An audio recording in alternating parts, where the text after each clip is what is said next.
So hello guys, today we are going to discuss about allogenic and autogenic succession.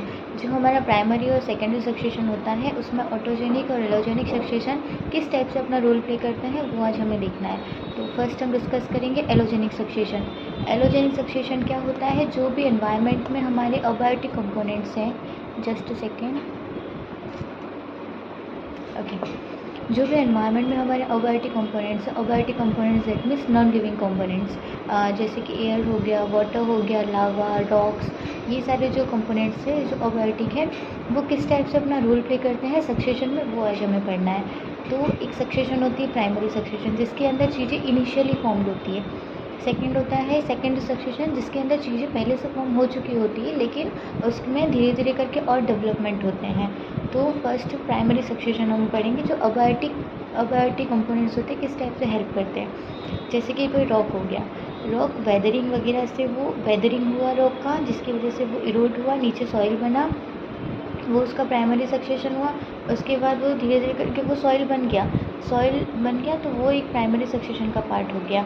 जैसे कि volcano है, कहीं पे वॉल्केनो इरप्ट हुआ तो वहाँ पर जो लैंड बनी, जो भी ब्लैक सॉइल्स वगैरह वहाँ पे क्रिएट हुई, जो लैंड वहाँ पे बनी, that is all the part of primary succession. तो ये सारी जो अबायोटिक कंपोनेंट्स हैं, इनके अंदर जो भी चेंजेस आ रहे हैं एनवायरनमेंट के थ्रू, वो सारे किस में आते हैं? हमारे एलोजेनिक सक्सेशन में। और ये जो एलोजेनिक सक्सेशन है वो primary succession and secondary succession दोनों में होता है। ऐसा नहीं है कि कोई रॉक है जो एक बार ब्रेक हो गया, उसके बाद प्राइमरी में ब्रेक हो गया, उसके बाद वो सेकेंडरी में ब्रेक नहीं हो सकता। सेकेंडरी में भी हो सकता है, प्राइमरी में भी हो सकता है। इसलिए जो एलोजेनिक सक्सेशन है वो मेनली हम दोनों सक्सेशंस के बीच पढ़ते हैं, प्राइमरी और सेकेंडरी दोनों में। ऐसा नहीं है कि एक वॉल्केनो है जो प्राइमरी में इरप्ट हो गया था तो ठीक है, उसके बाद वो सेकेंडरी में नहीं होगा। आज भी वॉल्केनो इरप्ट होते हैं, आज भी रॉक्स का वेदरिंग, इरोजन सब कुछ होता है। तो प्राइमरी और सेकेंडरी दोनों में एलोजेनिक सक्सेशन पॉसिबल है। तो ये था हमारा एलोजेनिक सक्सेशन जो कि अबायोटिक कंपोनेंट्स में होता है। Now second is autogenic succession. So auto means खुद से होना, और ऑटोजेनिक जेनिक मीन्स जनरेट करना, जो खुद से पहले जनरेट हो जाते हैं, उसके बाद वो एनवायरनमेंट में हेल्प करते हैं फर्दर डेवलपमेंट के लिए। जैसे कि सॉइल हो गया, फर्स्टली वो कहाँ से फॉर्म हुई थी? प्राइमरी सक्सेशन का जो रॉक का वेदरिंग था, ब्रेक हुआ था, उसकी वजह से सॉइल फॉर्म हुई थी। अभी वो सॉइल फॉर्म होके लैंड पर आ गई है। उसने लैंड पे आने के बाद एटमॉस्फेरिक गैसेस के साथ रिएक्शन किया होगा, कई सारे प्लांट्स होंगे जिन्होंने वहाँ सॉइल से न्यूट्रिशन लिया होगा, बहुत सारी चीज़ें सॉइल के थ्रू हुई होगी। तो वो सॉइल ने क्या किया? पहले तो अपना फॉर्मेशन कर लिया, लेकिन अब वो क्या करी? फर्दर सक्सेशन के लिए हेल्प कर रही है।